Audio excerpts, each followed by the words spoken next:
अस्सलाम वालेकुम। अच्छा, आज हमारा जो है वो गेस्ट्रो स्टार्ट करना है। पेज नंबर 356 है और स्क्रीन पे भी आपके शो हो रहा है। मेरी वॉइस क्लियर है सबको? अच्छा, पेंटा डॉक्टर वहीद ने, डॉक्टर अहमद ने पूछा था, मेरा ख्याल है पेंटा गैस्ट्रिन स्टिमुलेशन टेस्ट का। पेंटा गैस्ट्रिन, जैसे गैस्ट्रिन आपके पास हार्मोन है, तो इसी तरह पेंटा गैस्ट्रिन जो है ना, वो उसकी एक सब टाइप है।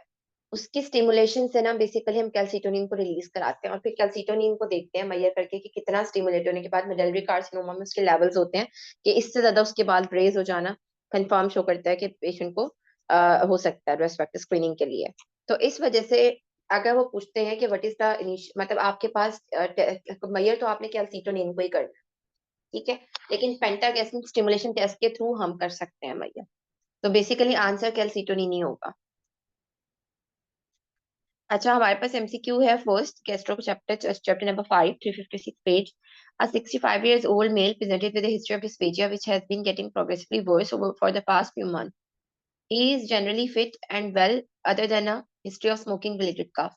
On occasions he has regurgitated some food after eating a large meal. उसके swelling in neck में which produces gurgling sound on palpation. What is your diagnosis?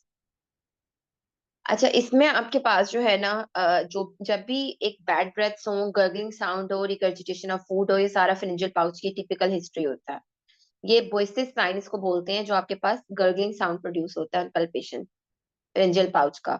हाँ जी, आपके पास इनिशियल भी वही होगा, कैल्सिटोनिन होगा, और आपके पास स्क्रीनिंग में भी, क्योंकि आप कैल्सिटोनिन पेंटागेस्टिन स्टिमुलेशन टेस्ट से भी कैल्सिटोनिन लेवल ही देखते हो उसके बाद भी। सेकेंड एमसीक्यू हमारे पास है। 43 years old male with recurrent episodes of dysphagia to solids and liquids. आपको पता है ना डिस्पेजिया कितने टाइप्स का होता है? कौन बताएगा? डिस्पेजिया की कितनी टाइप्स होती हैं? कौन कौन सी? टू टाइप्स होती है। कौन कौन सी? मैकेनिकल मैकेनिकल होता है, न्यूरोलॉजिकल हो गया। न्यूरोलॉजिकल के क्या फीचर्स होते हैं? न्यूरोलॉजिकल लिक्विड न्यूरोलॉजिकल में डिस्पेजिया होता है लिक्विड्स के बेसिकली। लिए ज्यादा होता है, ठीक है। और जो मैकेनिकल होता है वो सॉलिड्स के लिए ज्यादा होता है। सॉलिड से स्टार्ट होता है फिर उसके बाद। अब यहाँ पे हमारे पास दोनों चीजों के लिए है, ठीक है। अब ये हमारे पास मोटिलिटी डिसऑर्डर को शो करता है, जो कि दोनों चीजों के लिए आ जाए। दिस इज थर्ड एपिसोड, इसका मतलब है एपिसोडिक है। Endoscopy was planned, but scope cannot be passed with the proximal esophagus. A barium swallow was done, which shows corkscrew appearance. What is the first line treatment? अब ये हमारे पास typical जो episodic है ना, ये आपके पास जो पेशेंट को डिफ्यूज एसोफेजियल स्पैज्म को शो करता है। इसमें आपके पास जो है ना, वो आपने निफेडिपिन का रोल होता है, कैल्शियम चैनल ब्लॉकर्स वगैरह देने होते हैं, ठीक है। और इसमें आपके पास जो है और हमारे पास कौन कौन सी टाइप्स होती हैं जो कि कर सकती हैं डिफ्यूज एसोफेजियल स्पैज्म के अलावा? नट क्रैकर एसोफेगस क्या होता है?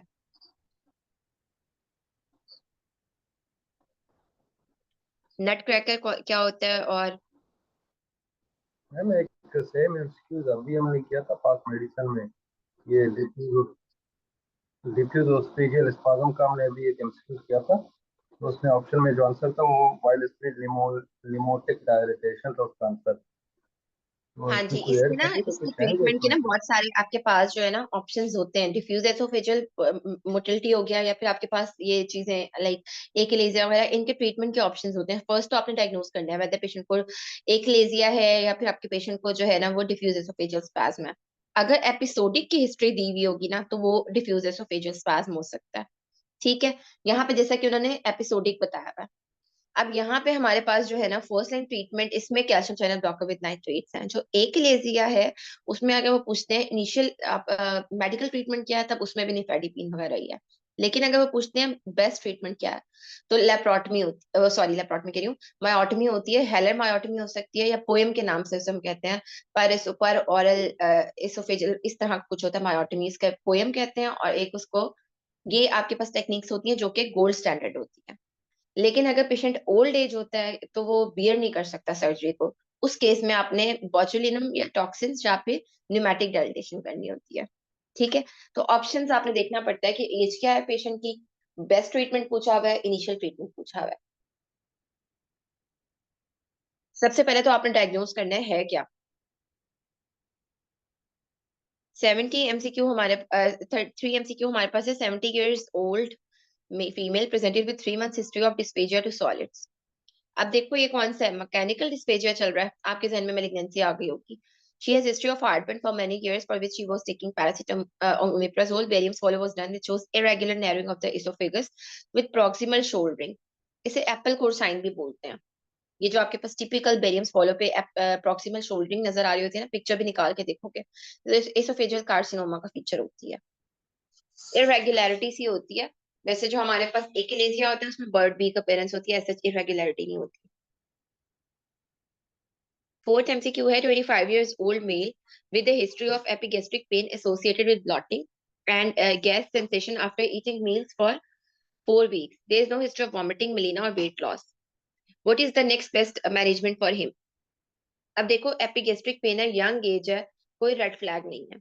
आप इनिशियल डिस्पेप्सिया में क्या कराते हो, ओमेप्राजोल की ट्रायल देते हो, 1 मंथ के लिए देते हो, ठीक है।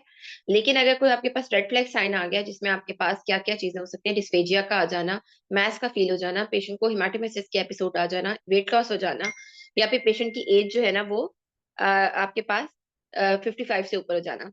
पता नहीं, मुझे कोई गेस्ट्रोएंटरोलॉजिस्ट बता रहा था कि अब 45 कट ऑफ एज हो गई है। अभी मुझे कंफर्म नहीं है, हमने जब मैं कर रही थी एमसीक्यूज तो वो तब मैंने उनको भेजी थी चीजें, तो उन्होंने बताया था कि 45। अभी हमें नहीं पता कि रिसेंटली, अगर आप लोग भी सर्च कर लेना इसको, ठीक है। तो अगर ये नहीं है तो फिर आप फौरी जो है ना 1 मंथ ओमेप्राजोल की ट्रायल दोगे।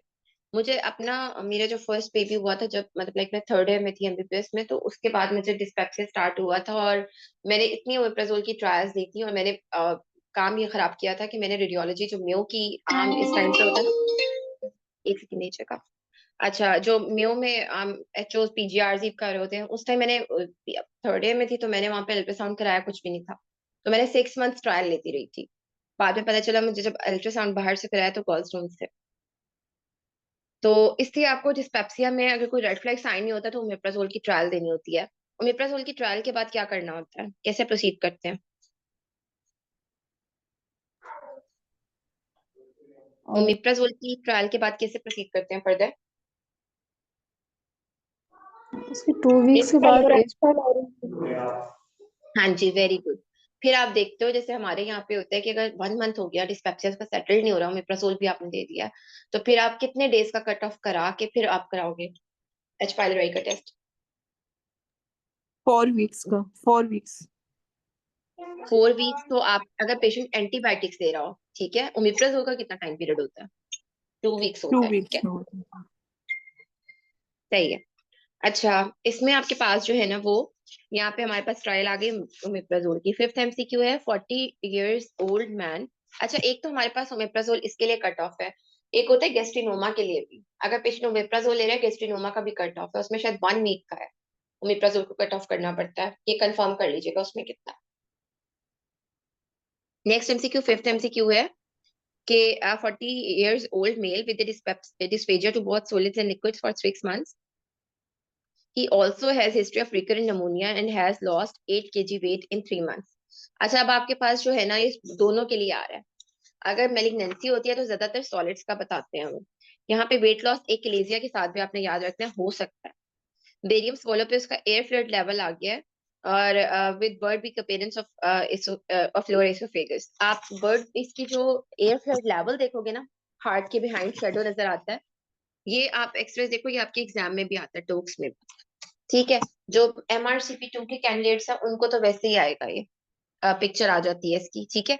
एयर हार्ट के शेडो के अंदर ना एयर फ्लूइड लेवल बकायदा नजर आ रहा है, ये एक क्लेजिया कार्डिया का फीचर होता है। सिक्स एमसीक्यू है, diagnosed case of stage 3 Hodgkin's lymphoma patient has first ABVD chemotherapy which is highly hematogenic chemotherapy। अब यहाँ पे इन्होंने खुद बता दिया कि हाईली hematogenic है, ठीक है। जब आपके पास which anti-emetic combination is recommended to prevent nausea and vomiting for this patient। अब जो आपके पास हाईली hematogenic chemotherapy होती है, उसके लिए आपने ना 3 ड्रग्स देनी है, जिनमें ऑर्डेंसिट्रोन और डेक्सामेथासोन और एप्रेपिटेंट, आपने ये तीनों चीजें डालनी है। अगर मॉडरेटली है तो उसमें आपने जो है ना कॉम्बिनेशन ऑफ ऑर्डेंसिट्रोन और डेक्सामेथासोन। अगर लो है तो फिर आपने उसमें जो है ना या तो ऑर्डेंसिट्रोन दे दो या डेक्सा दे दो, ठीक है। एप्रेपिटेंट है ना, मोटिलिटी को बढ़ाते हैं, ठीक है, ये मोटिलिटी को बेहतर करते हैं जीएलटी की। अच्छा, मिनिमली में अगर लेस देन, इसमें जो है ना नोजिया लेस देन 10% तो पेशेंट्स, उसमें कोई ट्रीटमेंट नहीं रिकमेंडेड होता।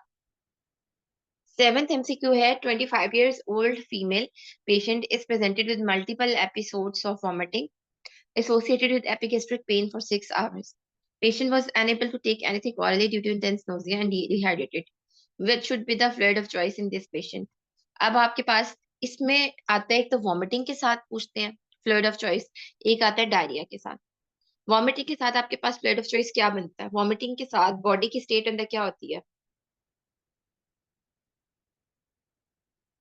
आपने याद रखना है। ये एमसीक्यू दो तरीके से आता है, इस पे बड़ी बहस होती है। वॉमिटिंग के साथ जो है ना आपके पास जो है पेशेंट की बॉडी की स्टेट एल्कलोसिस होती है। अगर आप उसे रिंगर लैक्टेट दे दोगे तो रिंगर लैक्टेट क्या करेगा, वो उसका लैक्टेट जो है वो कन्वर्ट हो जाएगा बाइकार्ब में, तो मजीद एल्कलोसिस की पिक्चर कर देगा। ठीक है, तो रिंगर लैक्टेट आपने डायरिया में देना होता है जिसमें मेटाबॉलिक एसिडोसिस की स्टेट होती है, और आप सेलाइन देते हो वॉमिटिंग में। वॉमिटिंग में सेलाइन के साथ आप केसीएल ऐड करके देते हो, क्योंकि आपके पास वॉमिटिंग के साथ क्या हो जाएगा, केसीएल भी लॉस होता है आपके पास। नहीं, रिंगर जो है आपके पास लैक्टेट, इवन आपके पास ना ये हाइपरक्लोरिमिक एसिडोसिस आपके पास नॉर्मल सेलाइन कराता है। एक एमसीक्यू आप करोगे इसका पास मेडिसिन में, hyperchloremic metabolic acidosis is caused by normal saline. ठीक है, ये भी एक एमसीक्यू आता है, पास मेडिसिन में। 8th MCQ हमारे पास है, diabetic patient has presented with complaints of early satiety with feeling of fullness after eating for 3 months. Patient has poor glycemic control. Patient also complains of feeling nausea. What is the best test to diagnose the suspected cause? अब यहाँ पे आपके पास जो है ये post मेंडियल fullness आ रही है, जो कि डायबिटिक गेस्ट्रोपरेसिस को शो करा रही है। इसमें आपने न्यूक्लियर सेंटीग्राफी ही करानी होती है डायबिटिक देखने के लिए। मैंने आपको बताया था कि डायबिटिक गेस्ट्रोपरेसिस का आपके पास एक एमसीक्यू गेस्ट्रो में आएगा, यही वो एमसीक्यू है जिसमें उन्होंने बताया हुआ कि अपने ड्रग ऑफ चॉइस क्या देनी है। एरिथ्रोमाइसिन आप 4 वीक्स के लिए यूज कर सकते हो, लेकिन 4 वीक्स के बाद टेकीफाइलेक्सिस स्टार्ट हो जाता है। व्हाट इज टेकीफाइलेक्सिस, क्या होता है टेकीफाइलेक्सिस? मीन्स उसका मतलब इफेक्ट खत्म हो जाता है। हाँ जी, लेस इफेक्टिव हो जाती है drug with the passage of time. तो ये एरिथ्रोमाइसिन, इसका मतलब है आप 1 मंथ के लिए दे सकते हो। मेटोक्लोप्रामाइड आप 3 मंथ्स के लिए दे सकते हो। उसके बाद इसके एक्स्ट्रा पैरामीटर इफेक्ट्स का चांस होता है। Domperidone can be use long term if QT interval is normal. ठीक है, तो ये आपके पास अप्रोच होती है। आपने एरिथ्रोमाइसिन, मेटोक्लोप्रामाइड और डोमपेरिडोन, हमने कहा था गैस्ट्रोपरेसिस का एक एमसीक्यू आएगा। अच्छा, नेक्स्ट एमसीक्यू 9th एमसीक्यू हमारे पास है, the most common cause of upper GI bleeding is, आपके पास duodenal ulcers most common cause होते हैं। 10th MCQ, 45 years old male presented with a history of dysphagia to liquids more than the solids. अब आपके जहन में आ गया liquids का ज्यादा than solids. His attendants told you that during swallowing he choked frequently and there is nasal regurgitation. आपको पता चल गया NM junction का है ये dysphagia. अब इसमें आपने क्या कराना होगा, बेसिकली इसमें आपको जो है ना टिपिकल हिस्ट्री बताई हुई है, इसमें न्यूरोलॉजिकल, तो नेक्स्ट स्टेप आप सीटी एमआरआई कराओगे, इफ नॉर्मल देन ईएमजी। ठीक है, इसमें आप देखने के लिए न्यूरोलॉजिकल कॉज है बेसिकली। नेक्स्ट एमसीक्यू हमारे पास है, एनएमजे जंक्शन। बेसिकली आपके पास जो है ना ज्यादातर न्यूरोलॉजिकल या एनएमजे जंक्शन इस तरह पता चलता है। न्यूरोलॉजिकल तो लिक्विड्स के लिए है, एनएमजे भी लिक्विड्स के लिए रहता है। एनएमजे मैंने वैसे ही बोल दिया, लेकिन एनएमजे का स्पेसिफिक फीचर जो है ना वो ये होता है कि आपके पास पेशेंट के प्रॉक्सिमल मायोपैथी दी हुई होती है या फटीगेबिलिटी इवनिंग टाइम की बताई हुई होती है। ठीक है, पहले आप न्यूरोलॉजिकल को ही रूल आउट करते हो सीटी एमआरआई करा के, अगर वो नहीं मिलता फिर आप ईएमजी कराते हो, फिर आप न्यूरो मस्कुलर जंक्शन डिसऑर्डर की तरफ जाते हो, जैसा कि इन्होंने बताया हुआ भी है कि पहले सीटी एमआरआई फिर ईएमजी। 11th एमसीक्यू हमारे पास है कि 35 years old male presented with a history of persistent dyspepsia with heartburn associated with sour water coming in mouth for 6 months, not getting better with PPI therapy. अब आपको पता चल गया पेशेंट को GERD है। आपके गोल्ड स्टैंडर्ड टेस्ट GERD में आपके पास 24 आवर पीएच मॉनिटरिंग होता है। नेक्स्ट एमसीक्यू 12 है हमारे पास, a 53 years old male underwent an upper GI endoscopy for persistent dyspeptic symptoms, which shows diffusely thickened gastric folds. Which one of the following is not a differential diagnosis for this patient? अब आपको पता होना चाहिए lymphoma भी gastric fold नजर आ सकते हैं, many trial disease में भी आ सकते हैं, एच पाइलोराई में भी, लेकिन पेनक्रेटाइटिस में नहीं नजर आता। कल हमने पेनक्रेटाइटिस का एक और एमसीक्यू पढ़ा था जो कि हम बहुत हैरान हुए थे। वो क्या एमसीक्यू था, कौन बताएगा? पैरासीटामोल पॉइजनिंग के अंदर पेंक्रेटाइटिस का। Very good, although it was a rare complication, लेकिन उन्होंने कहा था कि हो सकता है। गुड। 13 एमसीक्यू हमारे पास है। 39 years old male with a history of dyspepsia, upper GI endoscopy which shows polyps in the fundus of the stomach ranging in size from 5 to 10 millimeter. Biopsy पे कोई डिस्प्लेजिया नहीं है उसमें। Patient is not taking any medication, what should be the next step? अब ये familiar adenomatous polyposis है इसमें, ठीक है। इसमें आपके पास जब एक बार स्टमक में मिल जाए तो आपने क्लोनोस्कोपी करा के देखने होते हैं। अब ये जो हमारे पास डिफरेंट टाइप ऑफ जो है वो ट्यूमर्स हैं, जीआईटी ट्यूमर्स, हेमाटोमेटस और नॉन हेमाटोमेटस पॉलिप्स, इसका जो है ना मैं आपको वॉइस नोट्स कुछ भेजूंगी, ठीक है। इनको डिफरेंशिएट कैसे करते हैं और कितनी टाइप्स होती है familial adenomatous polyposis, hereditary non polyposis, colorectal carcinoma, इसमें आपके पास कौन सा क्राइटेरिया अप्लाई होता है? वैसे कि आप पास मेडिसिन में अभी पढ़ोगे भी सही, ठीक है। और दूसरा ये है कि आपके पास हेमाटोमेटस और नॉन हेमाटोमेटस होते हैं जो आपके पास इसमें बाकी जो आ जाते हैं वो क्लोनिक प्यूट्स चैगर आ जाता है। प्यूट्स चैगर की हिस्ट्री में ये दिया हुआ होता है कि लिप्स के अराउंड पिगमेंटेशन, गम्स पे पिगमेंटेशन मिल सकती है। तो फिर एक के साथ काउडेन सिंड्रोम होता है और एक के साथ गार्डनर सिंड्रोम होता है, ठीक है। तो ये आपने जो है ना ये अच्छे तरीके से आपको पास मेडिसिन में मिलेगा अभी किसी एमसीक्यू की डिटेल में, तो ये आपने याद रखने होते हैं, एम्स्टरडैम क्राइटेरिया और ये चीजें आपको पता होनी चाहिए। 14 एमसीक्यू हमारे पास है। 55 years old female presented with a history of melena 8 months ago for which an EGD and colonoscopy was done. Negative आ गई, किसको लेयर नहीं है। Today patient gain comma with melena. Today patient comes again with melena and hematemesis with hemoglobin 10. What should be the most important next step? इसको ना हम लोगों ने जब किया था फर्स्ट टाइम तो हम भी हैरान हुए थे कि अभी पेशेंट को अभी है तो दोबारा से आपने एंडोस्कोपी करानी है, जैसा कि अभी आप पल्मों में भी एमसीक्यू करोगे कि आप री एस्पायरेट कराते हो प्लूरल फ्लूइड का। इसी तरह यही है कि एंडोस्कोपी एक बार आपके पास कराई है आपने 8 मंथ्स को, वैसे भी इसमें पुरानी हो गई है तो आपने पहले रिपीट ही करानी है दोनों चीजें। 2 मंथ्स पहले हुई है तो वैसे आपने रिपीट करानी है। सिमिलरली एक प्लूरल एस्पायरेट का भी एमसीक्यू आएगा, उस पे भी हम बहुत हैरान होते थे कि फिर हमने सारा सर्च किया था और उसमें हमें सीएमडीटी वगैरह में मिला था कि रीएस्पायरेट करा के देखते हैं 2 दफा, जब रिपोर्ट आ जाए फिर आप फिर फर्दर ब्रोंकोस्कोपी वगैरह पे जाते हो। मैं पास 15 मेडिसिन ने इसका ये एमसीक्यू एक आया था पास मेडिसिन में, उन्होंने इस पे स्पेसिफिकली ये लिखा हुआ है कि जो यील्ड है रिपीट ईजीडी की वो 5% है मैक्सिमम, तो इसलिए आपने रिपीट नहीं करवाना, आपने कैप्सूल एंडोस्कोपी करनी। अच्छा, हमने ना इसको सीएमडीटी वगैरह से कन्वर्ट किया, कंफर्म किया था जब हम लोगों का टाइम था ना, तो हम भी बहुत हैरान हुए थे कि क्या इसमें प्लूरल एस्पायरेट का भी यही लिखा हुआ है इसमें, लेकिन उधर में ना यही लिखा हुआ है रिपीट करा दिया।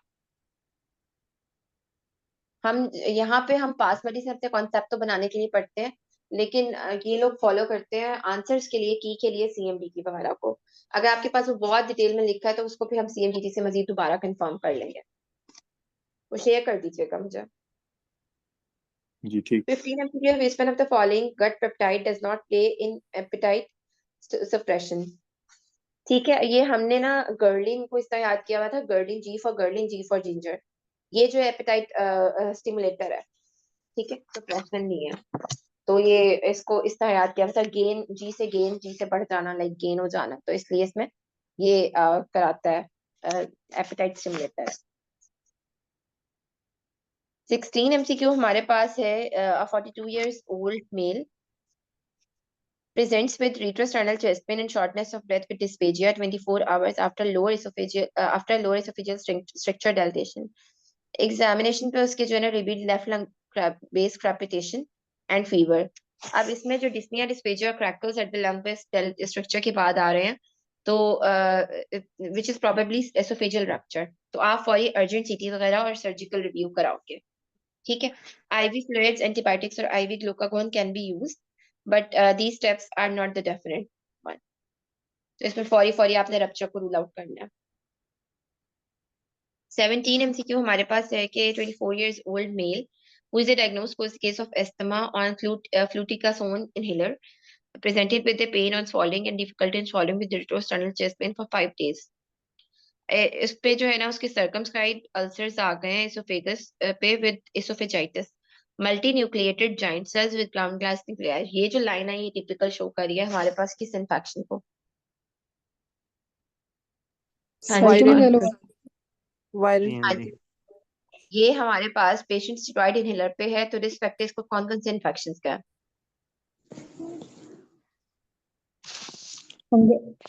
फंगल साइटो ये आपके पास इनहेलर टेक्निक्स जब भी होंगी तो आपके पास पेशेंट को कैंडिडियासिस, हर्पिस लेगियन, साइटोमेगालोवायरस, ये सब कुछ हो सकता है। अब यहाँ पे आपने डिफरेंशिएट करना है। अगर आपके पास साइटोमेगालोवायरस होता है ना तो उसके अल्सर्स शैलो होते हैं, लाइक बहुत डीप बताए हुए होते हैं, उसका वर्ड यूज करते हैं। हर्पिस सिम्प्लेक्स में आपके पास क्या होता है, ये जिस तरह की हिस्ट्री बताई हुई, मल्टी न्यूक्लिएटेड जाइंट सेल्स। अगर कैंडिडियासिस होता है तो आपको थ्रश जरूर बताते हैं, व्हाइटिश मटेरियल एडहेरेंट था, व्हाइट ब्लैक। तो यहाँ पे हमारे पास हेपेटिक लीजन्स है। ये 18 MCQ। अच्छा मेरे पिछले दिनों हेपेटिक स्टोमाटाइटिस मेरे बेटे को हुआ था अभी पिछले वीक ना, यहाँ पे आने के बाद, यूएई आने के बाद। तो उसमें उसको सारी लेगियंस उसकी सेम इसी तरह जैसे मतलब लाइक ना लेगियंस बन जाती हैं उसके माउथ में और सोर थ्रोट उसका, और इतना ज्यादा उसको बैड ब्रेथ्स हो रहे थे। तो वो इट सेल्फ यहाँ पे हमें प्रिस्क्रिप्शन के बगैर मिलती नहीं है, तो इंश्योरेंस उस टाइम तक हमारी हुई नहीं थी, तो वही सिम्टोमेटिक उसको ट्रीट किया। लेकिन जो आपके पास जो ये वैसे मैं बता रही हूँ हर्पीस की जो लेजेंड्स है ना, अक्सर आपने आम लोगों में भी देखी होंगी, बहुत कॉमन होती है लाइफ में, लाइक उनके लिप्स के अराउंड और ऑरल हर्पीस और ये चीजें। लेकिन जब एसोफेजियल है तो वहां पे आपको मल्टी न्यूक्लिएटेड जाइंट सेल्स मिल सकते हैं विद ग्राउंड ग्लास न्यूक्लियाई, वो माइक्रोस्कोपी पे नजर आएंगे। और जो साइटोमेगालोवायरस है इनके अल्सर्स डीप होते हैं, लाइक शैलो अल्सर्स होते हैं। हाँ जी, फ्लू के साथ होते हैं, बस हेपेटिक लेजेंड्स तो कौन सा होता है आपके पास, नमूनिया कौन सा होता है नीचे लंग्स में? स्ट्रेप्टोकोकस नमूनिया या स्टेफोरियस नमूनिया, कौन सा होता है? फ्लू लाइक इलनेस के साथ स्टेफोरियस होता है, हर्पिस के साथ स्ट्रेप्टोकोकस नमूनिया होता है। ये भी एक एमसीक्यू आता है। 18 एमसीक्यू है, which of the following differentiate between hyperemesis gravidarum from nausea and vomiting of pregnancy. अगर आपके पास वॉमिटिंग के साथ पेशेंट का वेट लॉस हो गया मोर देन 5%, तो इसका मतलब है हाइपर एमेसिस ग्रेविडियरम है। 19 MCQ हमारे पास है। 35 years old alcoholic patient with the two episode with complaints of 2 episodes of hematemesis after a binge drinking। Binge drinking क्या होती है? एकदम से पेशेंट बहुत हैवी इनटेक कर ले। Patient is hemodynamically stable and HP is 12.5. Endoscopy was done which shows a small tear at gastroesophageal junction with no active bleeding. What is the next best step? हाँ जी, ये क्या चीज है? ये तो आपने ईआर में भी बहुत सारे पेशेंट देखे होंगे, हमारी ईआर में बहुत आया करते थे। बेसिकली पेशेंट यहाँ पे मेलरी वीज हुआ है, मेलरी वीज टीयर जो है आपने कुछ भी नहीं करना होता, आपने डिस्चार्ज विद फॉलोअप कराना होता है। लेकिन हमारे यहाँ पे पेशेंट मानते नहीं है तो हम उनको मिप्राजोल दे देते थे वैसे ही कि चलो खा लेना। प्राइज की लगवाते रहते हैं। वो लोग यहाँ पे अगर कोई आप रीएश्योरेंस करोगे ना तो उसे यकीन ही नहीं आता, वो कहते हैं डॉक्टर ही फजूल है, तो आपको फिर देनी पड़ती है मिप्राजोल। 20 MCQ हमारे पास है। Diagnosed case of HIV patient presented with a history of pain during swallowing with difficulty in swallowing for 3 weeks। Endoscopy was done which shows shallow ulcers. अब देखो ये शैलो अल्सर्स की बात हो गई है, अब मेरा ख्याल है मुझे नीचे स्टेटमेंट पढ़ने की जरूरत ही नहीं है। टिपिकल शैलो अल्सर्स जो डीप अल्सर्स साइटोमेगालोवायरस को शो करते हैं। ठीक है, आपके पास ये 20 MCQ का आंसर टिपिकल साइटोमेगालोवायरस का है। हाँ बिल्कुल यही कहते हैं कि क्या दिमाग खा रहे हैं डॉक्टर से, हमें बस दवाई दें। जिसने जितनी ज्यादा दवाइयां दी होती है वो डॉक्टर उतनी कामयाब होता है। 21 MCQ 21 MCQ हमारे पास है। 41 years old male is investigated for dyspepsia for an upper GI endoscopy which shows a 2 centimeter ulcer in the body of the stomach। Further testing shows H pylori positive। आपने हमेशा याद रखना है, कहते हैं कि H pylori रिलेटेड अगर gastric ulcer बनता है ना उसमें तो आपने हर हाल में एंडोस्कोपी रिपीट करानी होती है। लेकिन यहाँ पे वो आगे ना बहुत अच्छे से साइजेस भी बताएगा क्योंकि इसमें मेलिग्नेंसी के चांसेस बहुत ज्यादा होते हैं। अच्छा तो इसमें आपके पास जो है ना more than 1 centimeter should be biopsied and check for H pylori। और आपके पास H pylori इरेडिकेशन थेरेपी दोगे आप, और इरेडिकेशन चेक करोगे या पायूरिया ब्लड टेस्ट या स्टूल एंटीजन, वही आपने गैप पीरियड का ध्यान रखना होता है। अगर मोर देन 1 centimeter है आपने हीलिंग कंफर्म करनी है फिर दोबारा, और अगर हील नहीं हुआ तो इसका मतलब है रिफ्रैक्टरी हो गया वो। ठीक है, तो फिर आपने देखना होगा कि मेलिग्नेंसी वगैरह तो नहीं है, पेशेंट को कुछ डेवलप हो गई। 22 MCQ हमारे पास है, which one of the following is the cost effective test for H. pylori in a previously untested and untreated patient? अच्छा, अगर वो कॉस्ट इफेक्टिवनेस की बात करते हैं तो ब्लड सीरोलॉजी आ जाता है।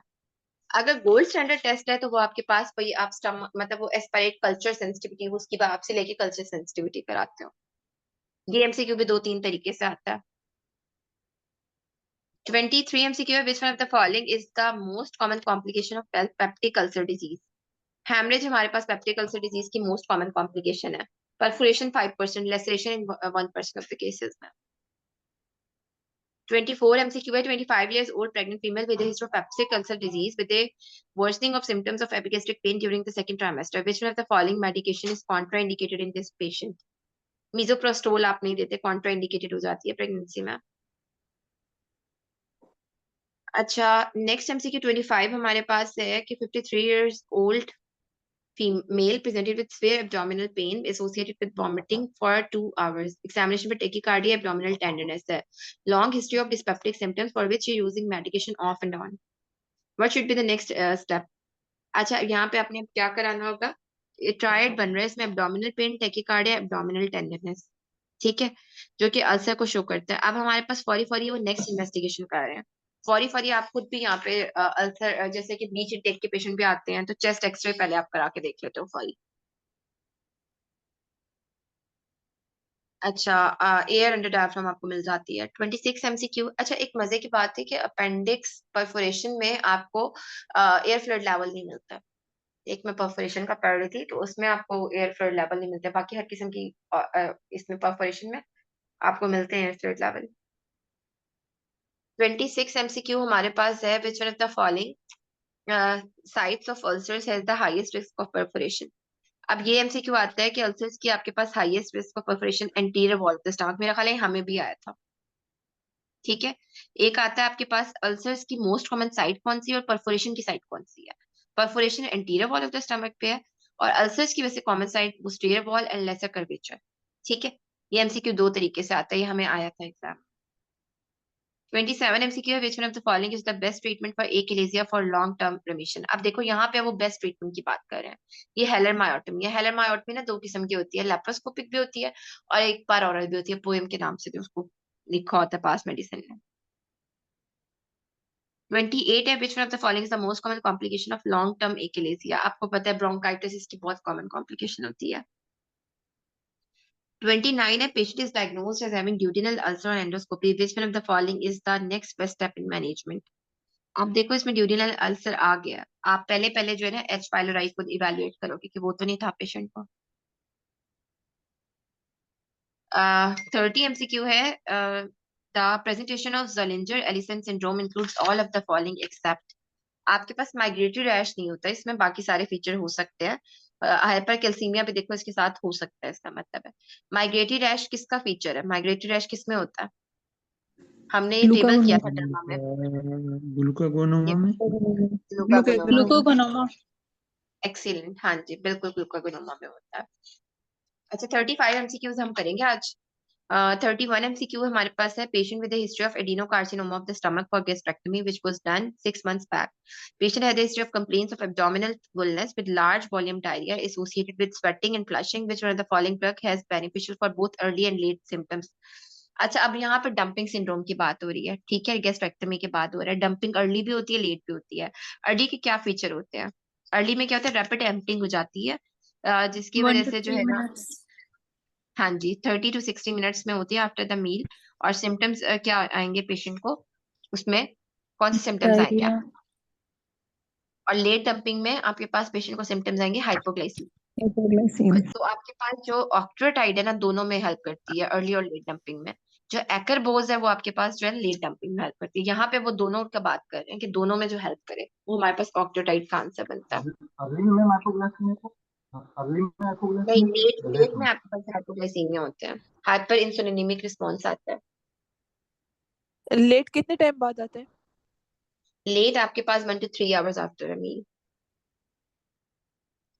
32 MCQ है, 45 years old male with a history of weight loss associated with epigastric pain and blotting for 6 months. Upper GI endoscopy was done which shows thickened gastric walls. Biopsy was taken which shows low grade mart lymphoma. Lymphoma में आपके पास ये जब आ जाए तो आप पहले H pylori, ये तो आपको पता है, सीरोलॉजी अपने टेस्टिंग करा के देखनी होती है. अर्ली में हमारे पास पेशेंट को डायरिया, अर्ली मोटिलिटी होती है ना, बढ़ जाती है, तो जिसकी वजह से अर्ली एम्पटिंग की वजह से जो है ना पेशेंट को डायरिया वायरिया के सिम्टम्स ज्यादा होते हैं और टाइम पीरियड उसका 1 आवर से लेस होता है. 33 MCQ है. Patient presented with complaints of upper abdominal pain for 3 months with abdominal fullness after eating. Mass palpable है. इसमें सिंपल वो आगे खुद बता रहे हैं जिस्ट है. मेरे अपने फादर को जिस्ट था तो उनको फर्स्ट लाइन ट्रीटमेंट पे डाला था इमेटिनिब पे. इमेटिनिब ग्लीविक के नाम से आती है. इमेटिनिब रेजिस्टेंस जब हो गया था उनका मैस तो फिर उन्हें स्यूटेंट पे डाला था. तो ये आपके पास MCQ 33 है. 34 है. 56 years old female presented with 2 episodes of hematemesis with black tarry stones for 6 hours. Patient is using piroxicam for osteoarthritis. Basically बताना चाह रहे हैं उसको पेशेंट को रिससिटेट कर दिया with no bleeding after admission. How soon should be undergo? आपके पास patient जो है ना within 24 hours, लेकिन अगर पेशेंट हीमोडायनेमिकली अनस्टेबल हो रहा है तब आप इमीडिएट कराओगे. लास्ट MCQ आज का हमारा 35 what should be the pre endoscopy target. ये तो आपको सबको पता है. वार्ड में आपके जब आप गेस्ट्रो में कॉल भी भेज रहे होते हैं वो कहते हैं HP बिल्टअप करो 7 to 8 तक रखो तब करेंगे वरना हम नहीं करेंगे एंडोस्कोपी. ठीक है. यहाँ हमारे 35 MCQs हो गए. 35 कल करेंगे और इंशाल्लाह फिर नेक्स्ट 35 मजीद करके इस चैप्टर को हम खत्म करेंगे. CKD की हमारे पास 10 to 11 थी. कहीं पे 11 to 12 भी लिखते हैं हम. ठीक है. हमने कहा तो 2 किस्म की होती है. चलो इंशाल्लाह फिर कल मिलते हैं इसी टाइम. मैम सैटरडे भी क्लास होगी. हाँ जी. मैम जो सस्पेक्टेड परफोरेशन में थे कि हमने मैम जो MCQ आया था कि उसमें हम करें कि CT स्कैन करें. मैम उसमें जो IV ग्लूकागॉन मैम इसका क्या रोल है कि IV ग्लूकागॉन दे सकते हैं उसमें. एक सेकंड दोबारा पेज नंबर बताना मुझे, वो MCQ भूल रहा है. आया अभी. हाँ मैम वो मे बी स्किप कर मैम वो जिसमें सस्पेक्टेड परफोरेशन थी और उसका urgent CT and surgical 16 number ma'am. एक सेकंड. मैं पूछना चाह रही कि परफोरेशन में उसने एक्सरे करवाया था पहले, तो अगर फर्ज करें एक्सरे का ऑप्शन ना हो, या ग्लूकागॉन का रोल क्या है परफोरेशन में, क्यों दे सकते हैं? ग्लूकागॉन मेरा ख्याल है कुछ सेक्रेशंस का था. इसका रोल मैं आपको मजीद इसमें देख के बता दूंगी क्योंकि एंटीबायोटिक्स और ये सारी चीजें आप रिससिटेशन में डाल रहे होते तो IV ग्लूकागॉन का मैं आपको देख के बता दूंगी. Right ma'am. ठीक है. मैम अच्छा. माल्ट का ये था, वो उन्होंने पास मेडिसिन में तो ये था कि अगर माल्ट डायग्नोज हो गया है आपकी बायोप्सी पे तो फिर आप उसको, क्योंकि वो it's commonly associated with H pylori, तो आप उसको डायरेक्टली ट्रीट करते इरेडिकेशन हैं. थेरेपी करनी होती है. हाँ जी बिल्कुल, उसमें करनी वही होती है. तो इसने ये लिखा हुआ है कि माल्ट आ भी गया लेकिन इसके बावजूद ये टेस्ट कर रहा है H पाइलोराई को, तो हम क्या वो चूज पूछ करें, टेस्ट वो करें या पूछ रहे हैं ट्रीट कि करें? आपने करना क्या है पहले, लेकिन नहीं, उसमें आपने पहले तो टेस्टिंग पे कंफर्म करना ही है. ये बातचीत ये तो करना है. अगर वो पूछेंगे कि ट्रीटमेंट क्या है तो फिर आप H पाइलोराई इरेडिकेशन थेरेपी. अगर करना क्या है फर्दर पहले टेस्टिंग करके कंफर्म करोगे. माल्ट ठीक तो है. लेकिन वो कंफर्म दे दिया ना नहीं, बायोप्सी मार्च पे. की कॉज क्या है. ये तो आपके पास लिम्फोमा जो है, अभी हमारे पास स्ट्रोक्स में सिनेरियो आया था सीलिएक डिजीज एसोसिएटेड लिम्फोमा. ठीक है. तो अब आपको पहले कंफर्म तो करना है ना कि H पाइलोराई है, लेकिन आपके पास अगर वो ट्रीटमेंट पूछते हैं तो आपने H pylori eradication 90% of the cases में इफेक्टिव होती है तो वो देनी है. लेकिन पहले आप कंफर्म कर लो अगर वो पूछ रहे हैं नेक्स्ट क्या करोगे.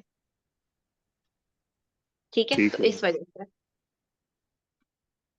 ठीक है. तो फिर कल इंशाल्लाह, परसों भी क्लास होगी और संडे ऑफ होगा. Okay, thank you, ma'am. Allah Hafiz. Thank you. Allah Hafiz.